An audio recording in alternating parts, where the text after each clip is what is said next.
Sodoma e Gomorra estão queimando até hoje?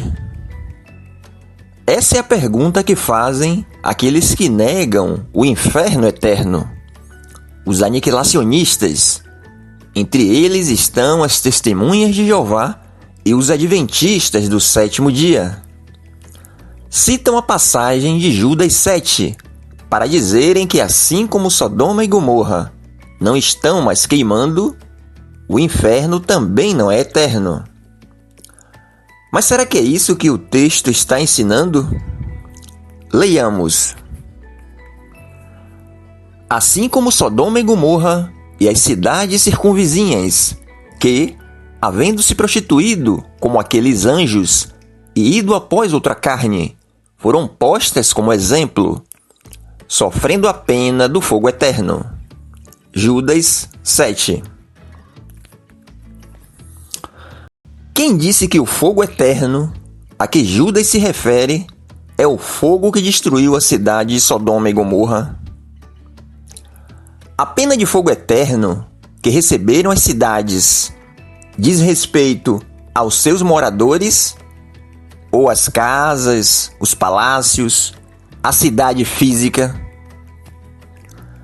Quem se prostituiu? Quem pecou? Os seus moradores. A segunda carta de Pedro, no capítulo 2, que é um paralelo com Judas 7, nos dá a resposta sobre o que aconteceu com os anjos que pecaram, com as cidades de Sodoma e Gomorra e com os seus moradores. Vejamos. Com os anjos, leiamos. Pois Deus não poupou os anjos que pecaram, mas os lançou no inferno, prendendo-os em abismos tenebrosos, a fim de serem reservados para o juízo. 2 de Pedro, capítulo 2, versos 4. Com as cidades, leiamos.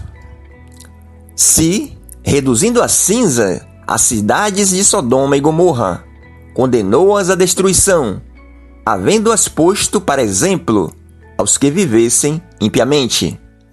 2 de Pedro, capítulo 2, versos 6.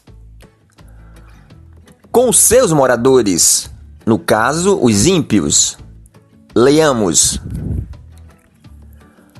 Vemos, portanto, que o Senhor sabe livrar os piedosos da provação e manter em castigo os ímpios para o dia do juízo. 2 de Pedro, capítulo 2, versos 9.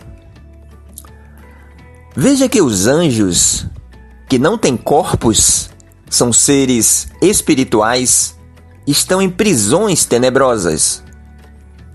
As cidades e as pessoas, fisicamente, foram destruídas a cinzas. Porém, as almas dessas pessoas, a parte imaterial do ser humano, que não morre, estão mantidas sob castigo, aguardando o dia do juízo. As cidades de Sodoma e Gomorra e os seus habitantes realmente foram destruídos. Vejamos. Então o Senhor, o próprio Senhor, fez chover do céu fogo e enxofre sobre Sodoma e Gomorra. Assim ele destruiu aquelas cidades e toda a planície, com todos os habitantes das cidades e a vegetação. Gênesis capítulo 19, versos 24 e 25.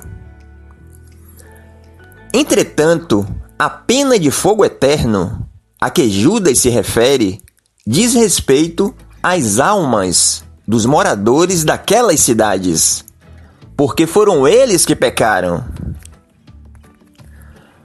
Judas está fazendo alusão ao inferno eterno, dito por Jesus. Vejamos. Mas o rei ordenará aos que estiverem à sua esquerda: malditos, apartai-vos de mim, ide para o fogo eterno, preparado para o diabo e seus anjos. Sendo assim, estes irão para o sofrimento eterno, porém os justos para a vida eterna. Mateus capítulo 25, versos 41 e 46. Caso esse texto de Judas 7 estivesse ensinando o aniquilamento, isto significaria que os moradores de Sodoma e Gomorra já estariam aniquilados e não iriam ressuscitar para o julgamento final, o que não é verdade. Na verdade, no texto de Judas 7, aparece uma figura de linguagem chamada metonímia, que consiste em empregar um termo no lugar de outro, havendo entre ambos uma relação de sentido. Vejamos 2 exemplos. O Congresso sancionou uma lei complementar. Quem sancionou a lei? O Congresso propriamente dito ou os membros do Congresso? Os membros, deputados e senadores, ou seja, os deputados e os senadores estão sendo substituídos pela estrutura política física a que pertencem.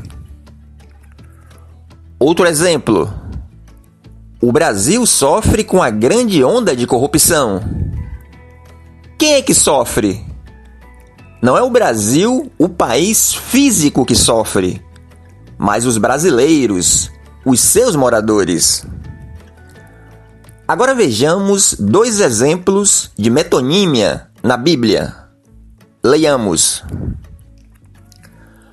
Jerusalém pecou gravemente, por isso se tornou repugnante. Todos os que a honravam a desprezam, porque eles viram a nudez. Ela também geme e se retira envergonhada. Lamentações, capítulo 1, versos 8. Não foi a cidade física de Jerusalém que pecou. Jerusalém representa aqueles que pecaram. Outro exemplo. O princípio da palavra do Senhor por meio de Oséias. Disse, pois, o Senhor a Oséias: Vai, toma uma mulher de prostituições e filhos de prostituição, porque a terra certamente se prostitui, desviando-se do Senhor. Oséias capítulo 1, versos 2. Quem se prostituiu não foi a terra literalmente, mas os seus moradores. A terra representa os seus habitantes, assim como no texto de Judas 7, Sodoma e Gomorra representam os seus moradores. Portanto, esse é mais um exemplo de uma má interpretação que fazem os aniquilacionistas para defenderem aquilo que creem.